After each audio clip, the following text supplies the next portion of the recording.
বউকে অফিসের বন্ধুর বাসায় কয়দিন রাখায় বউয়ের সাথে এমনভাবে কাজ করল, বউ মাফ চাওয়ার পরও ছাড়ে নাই। আপনার মাল আউট হয়ে যাবে গল্পটি শুনলে। পিঠে পড়া পানির ফোঁটা এখনও ঠান্ডা লাগছে, কিন্তু তার আঙুলের স্পর্শ যেন আগুন ছড়িয়েছে আমার ত্বকে।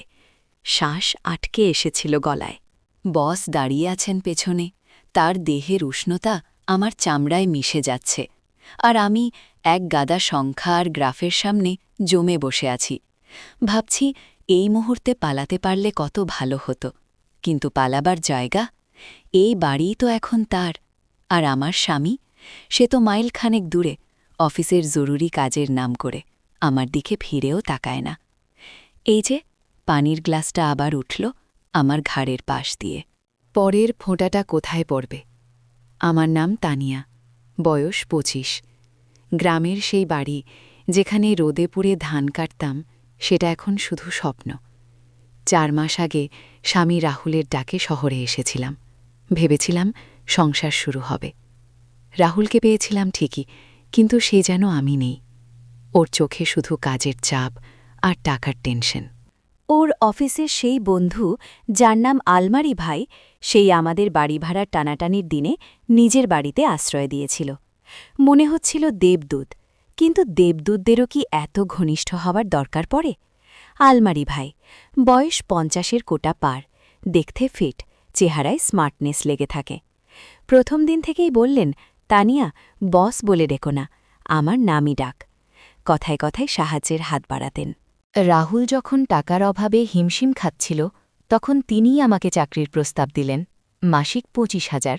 গ্রামের মেয়ের জন্য সেটা আকাশছোঁয়া রকমের সুযোগ। রাহুলের চোখে তখন স্বস্তির আভাস দেখেছিলাম, যখন আলমারি ভাই বললেন, ওকে প্রশিক্ষণ দেব, তারপর আমার অফিসেই লাগাব। প্রশিক্ষণ শুরু হলো তার বাড়ির স্টাডি রুমে। প্রথম দিন শুধু মাউস ধরা, দ্বিতীয় দিন এক্সেল শিট। সেদিনই সেই ঘটনাটা। আমি মনোযোগ দিয়ে স্ক্রিনে তাকিয়ে ক্লিক করছি। তিনি দাঁড়িয়ে আছেন পাশে, পানি খাচ্ছেন। হঠাৎই কেমন যেন হাতটা কাঁপল তার। ঠান্ডা পানি ছিটকে এসে পড়ল আমার কাঁধে পিঠে। আমার সর্বশরীর শিরশির করে উঠল। আর তারপর সেই স্পর্শ। তার আঙুলগুলো আমার ভিজে ব্লাউজের ওপর দিয়ে আস্তে আস্তে ঘষে পানি মুছতে লাগল। যতটা মোছার দরকার ছিল তার চেয়ে অনেক বেশি সময় ধরে। আমার গলা শুকিয়ে কাঠ হয়ে গেল। কিছু বলতে পারলাম না। চাকরি চাই তো, রাহুলের টেনশন কমবে, সহ্য করলাম। সেদিন রাতে রাহুল ফোন করল, বলল, কিছুদিন আর ফিরতে পারব না, প্রজেক্ট জরুরি। আলমারি ভাইয়ের বাড়িতে থাকিস, কোনো অসুবিধে হবে না। ফোন কেটে দিল। আমার চোখে পানি জমল। যে মানুষটাকে বিয়ে করে ঘর বাঁধলাম, তার কাছেই কি আমি শুধু বোঝা? আলমারি ভাইয়ের কথাই তখন মনে পড়ল। তোমার স্বামীর অবস্থা বদলাতে পারি আমি, শুধু তুমি সাহায্য করো। সাহায্য বলতে তিনি কি বোঝাতে চান? পরের দিন তিনি একটি পার্টিতে নিয়ে গেলেন। বললেন, অফিসের সহকর্মীদের সাথে মিশতে হবে। আমি একটি সাধারণ শাড়ি পরলাম। পার্টিতে গিয়ে দেখি নিশা নামের একটি মেয়ে আলমারি ভাইয়ের গলা জড়িয়ে ধরে হাসছে, খুব সাবলীল। পরে নিশাকে জিজ্ঞেস করলাম, তোমার সাথে বসের এত ফ্রেন্ডলি সম্পর্ক? নিশা কয়েকটা আইস কিউব গ্লাসে ফেলে হেসে বলল, ও, আলমারি স্যারের বিশেষত্বই এটা। তিনি কম বয়সী মেয়েদের খুব গাইড করতে পছন্দ করেন। মনে রাখবে, এখানে কিছুই ফ্রি নয়, সব কিছুর একটা দাম আছে। তার কথায় আমার বুকটা থক করে উঠল। প্রশিক্ষণ চলতেই থাকল। আলমারি ভাইয়ের স্পর্শ দিন দিন যেন বেশি দরকারি হতে লাগল। কম্পিউটার শেখানোর সময় হাতটা আমার হাতের ওপর চলে আসে। দাঁড়ানোর সময় পিঠ টিপে দেন। প্রতিবারই আমি পাথরের মূর্তির মতো স্থির হয়ে যাই। বলতে ইচ্ছা করে, স্পর্শ করবেন না, কিন্তু কথা গলায় আটকে যায়। চাকরি, ২৫,০০০ টাকা, রাহুলের হাসি, এই ৩টে জিনিস আমার গলার ফাঁস হয়ে উঠছে। একদিন তিনি একটি প্যাকেট দিলেন। বললেন, অফিসের ইউনিফর্মের মতো ড্রেস, পরলে দেখতে অফিসিয়াল লাগবে। বাক্স খুলে দেখি একটি হাঁটুর অনেক উপরে শেষ হওয়া টাইট স্কার্ট এবং সিল্কের ব্লাউজ।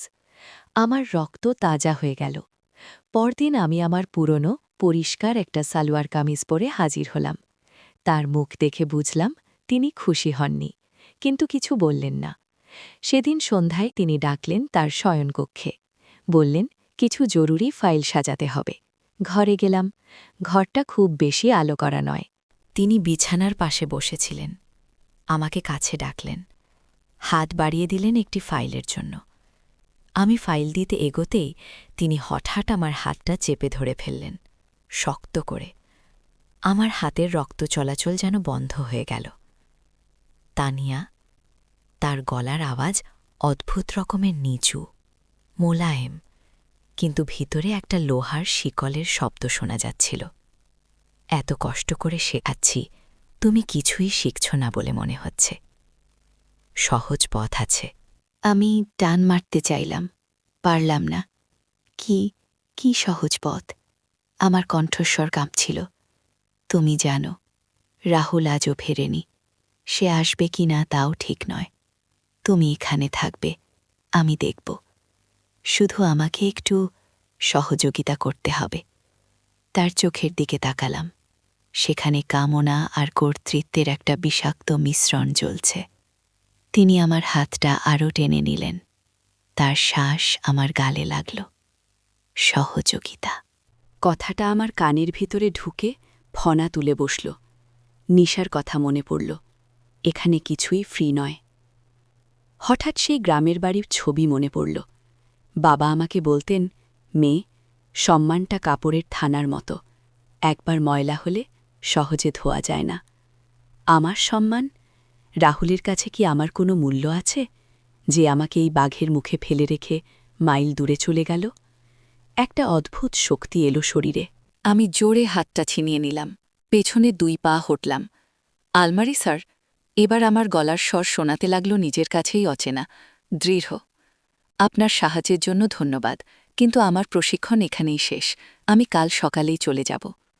তার মুখের হাসি মুছে গেল, চোখে এলো ধূসর রঙের রাগ। ভাবছ কোথায় যাবে? রাহুলের কাছে, যে তোকে নিয়ে টানাটানি করছে? তুই ভেবেছিস আমি টাকার অভাবে বাড়ি ভাড়া দিতে পারিনি? সেটা কি সত্যি ছিল? সব আমার প্ল্যান ছিল। রাহুলকেও কিছু টাকা দিয়েছি, যাতে সে দূরে থাকে। তুই এখন আমার হাতের মুঠোয়। মাথায় যেন বাজ পড়ল। রাহুল? সে জেনে শুনেই আমাকে ফাঁদে ফেলেছে। আমার নিজের স্বামী। পৃথিবীটা যেন হুট করে উল্টে গেল। চারদিক অন্ধকার দেখতে লাগল। পালাতে হবে, এখনই।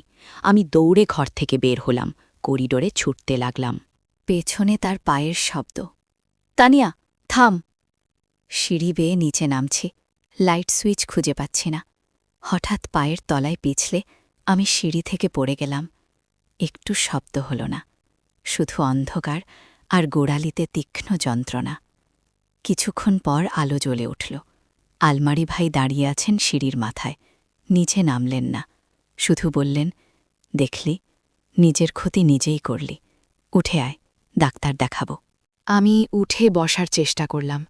পা চলছে না, চোখে জল আসছে, রাগে, অপমানে আর এক গভীর বিষণ্ণতায়।